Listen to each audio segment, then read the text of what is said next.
اب میں آتا ہوں ان باتوں کی طرف جو لوگ مصیبتوں کو برا سمجھتے ہیں۔ ایک صحابی تھے، ان کی شادی ہو گئی ایک صحابیہ سے، نکاح ہوا تھا مدینے میں، سال بھر خوشحالی سے گزرتے رہے، بہت اچھے دن گزرے۔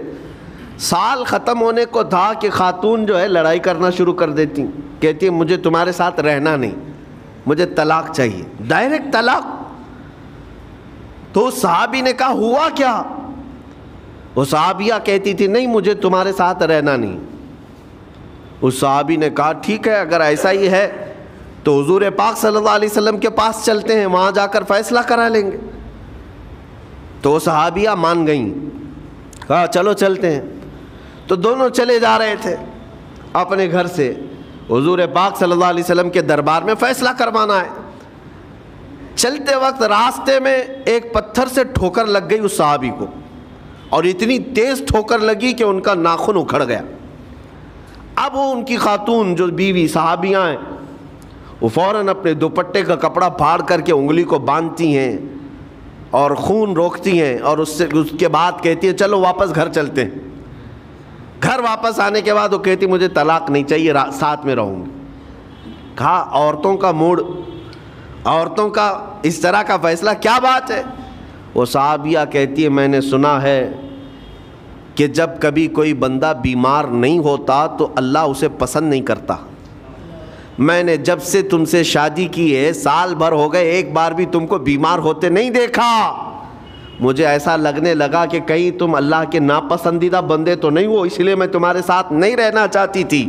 اب جب راستے میں ٹھوکر لگ کر ناخن اکھڑ گیا تو مجھے احساس ہوا کہ اللہ تجھے بھی پسند کرتا، میں تیرے ساتھ رہنے کو تیار ہوں۔ وہ صحابیہ تھیں۔ میرے عزیزو، اس کا مطلب یہ نہیں کہ ہم آپس میں ایک دوسرے کے بیمار ہونے کی انتظار میں رہیں۔ شوہر یہ سوچے کہ میری بیوی بیمار کیوں نہیں ہوتی، اور بیوی یہ سوچتی رہے کہ میرا شوہر بیمار کب ہوگا۔ وہ توکل کا اعلیٰ درجہ ہے۔ انتظار اور تمنا مت کرو بیمار ہونے کا، بلکہ بیماری آ جائے تو اللہ کا شکر ادا کرو، آ جائے تو صبر کرو۔ عزیزان گرامی وقار، ہم آج امام حسین اور ان کے رفقائے گرامی رضوان اللہ علیہم اجمعین کو یاد کرتے ہیں تو صرف رونے کے لیے نہیں یا صرف غم منانے کے لیے نہیں، بلکہ داستان کربلا سنانے کا ایک عظیم مقصد یہ ہوتا ہے کہ نوجوانوں کے اندر بلکہ بوڑھے اور بچوں کے اندر بھی ایمانی جذبہ ایسا آ جائے کہ وہ ہر مصیبت پر ڈٹ کر کھڑے ہو سکیں، ہر یزیدی کا مقابلہ کر سکیں۔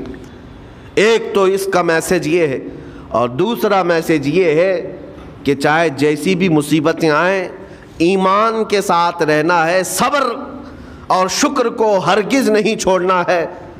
مصیبتیں ہمارے پاس اب اتنی بڑی تو نہیں آتی کہ ایک خاندان کے ہی اتنے لوگوں کو کاٹ دیا جائے، ایسی مصیبتیں تو نہیں آئی۔ اب جو کچھ بھی آتی ہیں ہمارے ساتھ وہ مال کی کمی کی، کبھی دکان میں دھندا نہیں چلتا، کبھی بچے کسی کو نہیں ہو رہے ہیں، یا پھر گھر میں کوئی بیمار ہے، کوئی مستقل بیماری آ گئی ہے، یہی تو مصیبتیں ہیں۔ مومن کے لیے یہ قید خانہ ہے، زیادہ آسائش اور آرام کی فکر نہ کرو۔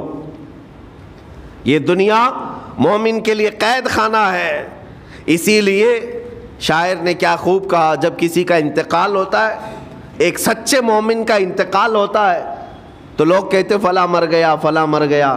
تو ایک شاعر نے بہت اچھے انداز سے کہا ہے کہ کون کہتا ہے کہ مومن مر گیا؟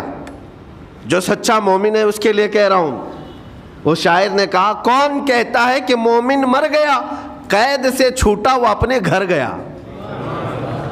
حقیقت تو یہ، قید سے چھوٹا وہ اپنے گھر گیا۔ یہاں دنیا میں زیادہ آسائش، زیادہ آرام کی طلب انسان کو مغرور بنا دیتی ہے، تکبر والا بنا دیتی ہے، گھمنڈی بنا دیتی ہے۔ اور اللہ تبارک و تعالیٰ کی بارگاہ میں ہمیشہ سر بسجود رہنے والا وہ بندہ ہے جو مصیبتوں میں گھرا رہتا ہے۔ کچھ نہ کچھ مصیبتیں ایسی ہیں جو تمہیں مسجد تک لاتی ہیں، قرآن تک لاتی ہیں، تسبیح تک لاتی ہیں، اور کوئی مصیبت نہ ہو، کوئی تکلیف نہ ہو تو پھر جلدی بندہ اللہ کو بھی یاد نہیں کرتا۔ اسی لیے رب تبارک و تعالیٰ کی بارگاہ میں کچھ فرشتے ایسے ہیں جب تم رو رو کر کے دعائیں کرتے ہو پھر یہ کہتے ہو میری دعا ہی نہیں قبول ہوتی. مولانا آپ کیجئے, میں تو کب سے یہ دعا مانگ رہا ہوں, میری تو دعا ہوتی ہی نہیں, اور آپ کہتے ہیں اللہ تعالیٰ بہت جلدی دعا قبول کرتا ہے. یہ نا امیدی تمہاری اللہ تعالیٰ کی ذات سے ہرگز جائز نہیں. لیکن میں وجہ بھی بتا دیتا ہوں, کچھ فرشتے ایسے ہیں جو تمہاری دعائیں سن سن کر کے اللہ سے کہتے مولا یہ بندہ کتنا مانگ رہا ہے, تو قبول کیوں نہیں کرتا؟ رب تبارک و تعالیٰ یہ جو مانگ رہا ہے اسے دے کیوں نہیں دیتا؟ رب تعالیٰ فرماتا ہے فرشتوں میں بھی سن رہا ہوں اس کے مانگنے کو, اس کی دعاؤں کو, اگر میں ابھی اس کو دے دوں تو وہ مانگنا بند کر دے گا, اور اس کا مانگنا مجھے اچھا لگتا ہے, جب تک وہ مانگتا رہے گا میں اسے پسند کرتا رہوں گا. ایک وجہ یہ بھی ہوتی ہے تم مایوس ہو کر کے چھوڑ دیتے ہو کہ اب کیا دعا کرنا, اتنے دنوں سے کر ہی رہا تھا, کچھ نہیں ہوتا. اگر تمہاری دعاؤں کا اثر جلدی نظر نہیں آتا تو رحمان تمہاری دعائیں سن رہا ہے اور وہ تمہاری دعائیں پسند بھی کر رہا ہے. میرے عزیزو, یہ تمام حالات میں آپ اللہ تبارک و تعالیٰ کی بارگاہ میں کثرت سے دعا ہی کریں اور مانگا ہی کریں جب مصیبتیں آئیں. آج کے حالات بھی ہماری آزمائش کے حالات ہیں. آج کا جو دور ہے وہ بھی ایک یزیدی دور ہے. یہاں پر جگہ جگہ جو مسلمانوں کے ساتھ حالات ہیں یہ ہمارے لیے آزمائش کا دور ہے, بہت بڑا امتحان چل رہا ہے. ان حالات میں مسلمانوں کو چاہیے وہ اپنے ایمان کے ساتھ ڈٹے رہیں, استقامت.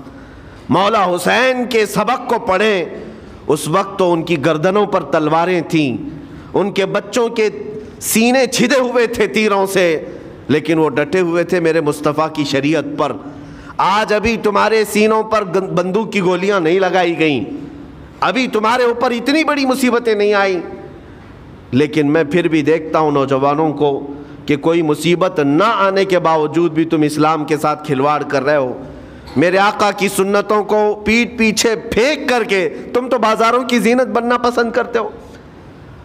اکثر لوگوں کو ہم نے دیکھا آج مجرے کرنے والوں کی کثرت یہ ہمارے نوجوان بچوں کی ہے.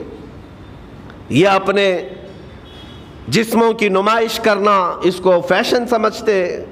نہیں میرے عزیزو, امت مصطفیٰ اور وہ بھی امام حسن اور امام حسین کے غلام اس مردار دنیا پر کبھی بھی اپنی حکومت نہیں چاہتے. اس مردار دنیا کے وہ کبھی خواہش مند نہیں ہوتے. لیکن جن نوجوانوں کو آج ہم ان خواہشات کی پیروی کرتے ہوئے دیکھ رہے, افسوس ہوتا ہے, افسوس ہوتا ہے. آج کے حالات میں تم بھی سنبھل جاؤ, کیونکہ ایک بہت بڑی جنریشن تمہارے پیچھے ہے اور وہ تمہیں دیکھ کر کے نقل کرے گی. اگر آج تمہارا راستہ بگڑ گیا تو یہ جو چھوٹے بچے ہیں وہ بگڑے ہوئے راستے کو ہی اسلام سمجھنے لگ جائیں گے, وہ اسی بگڑے ہوئے راستے کو ہی صحیح راستہ سمجھ بیٹھیں گے.